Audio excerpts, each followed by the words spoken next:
This segment of Delmarva Life is brought to you by Peninsula Regional Medical Center. Well, it's tragic when you lose a loved one to something that could have been prevented. And Jimmy, one thing that can be deadly that many of us don't even think about, falls. Oh, yeah.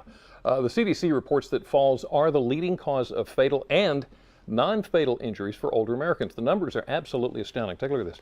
Every 29 minutes, an older adult dies from a fall.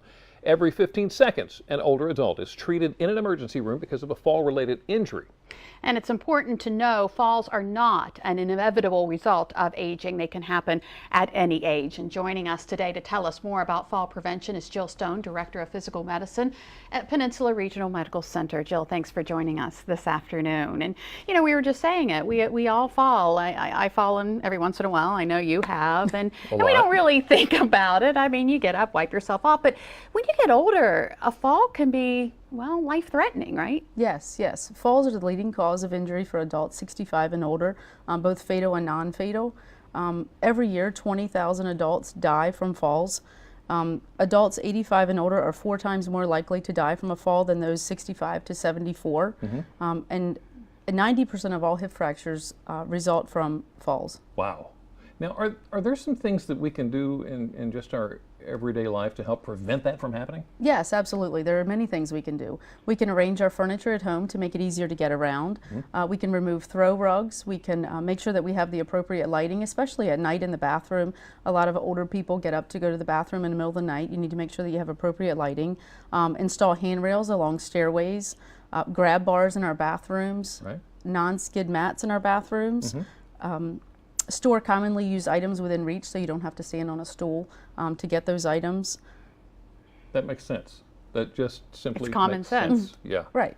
Oh, sit on furniture with arms for support. I never even thought about that. Yeah, so you have something to push up from when you go to get up from the chair. Right. Okay. Some other things you can do are to wear non-skid footwear, get up slowly from a seated or lying position in case you have blood pressure issues or vertigo issues. Okay.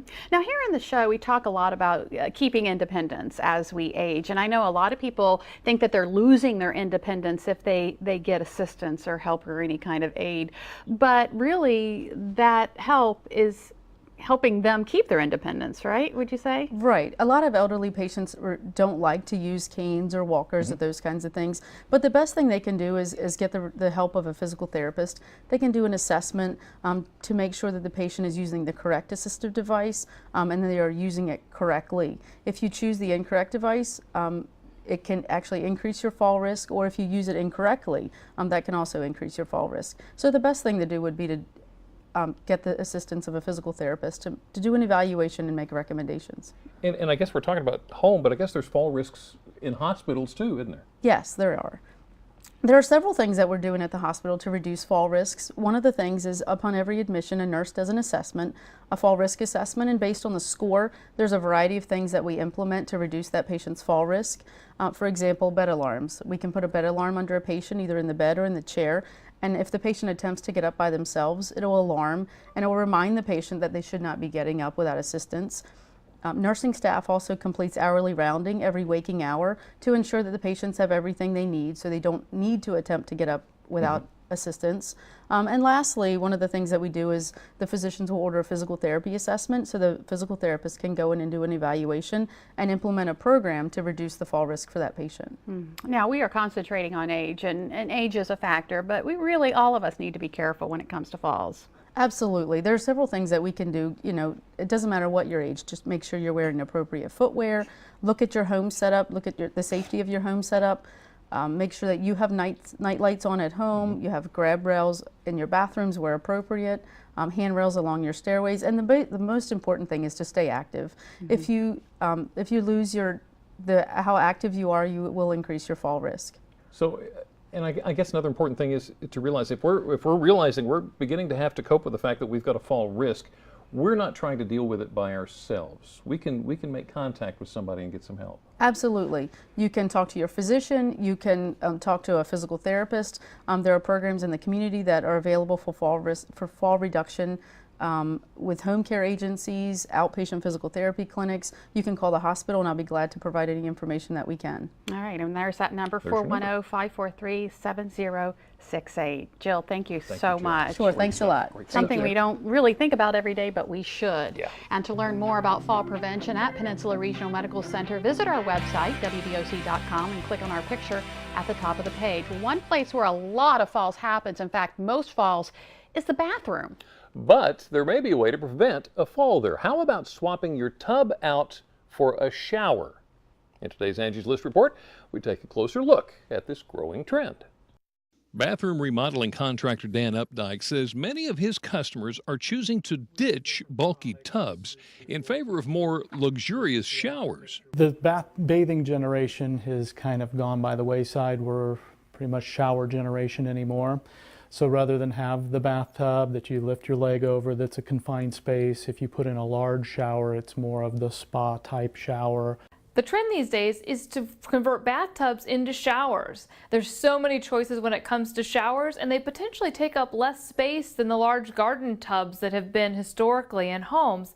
Also, if you're a homeowner that plans to age in place, wants to grow old in your home, a shower can be a safer alternative for you. When it comes to walk-in showers, the design options are nearly endless. They can be customized to fit just about any size, shape, or lifestyle. As far as options for the shower, with the older generation possibly the grab bars, maybe some corner seats, handheld showers, things like that. Inset shampoo holders or corner shelves. We always have some type of shelving go into the unit. Frameless shower doors, so it's more glass, less metal. And then it's a matter of what to put on the shower walls, whether it be tile with accent trim tile or to go to the solid surface wall systems. Updike says converting a standard 5-foot tub into a shower typically starts around $4,500, but prices can quickly increase depending on the materials and options that you choose. If you want to go tub to the shower, it's very simple to do. We do it, you just need to move plumbing a little bit for the new setup. Other than that, they make shower bases the same size as bathtubs.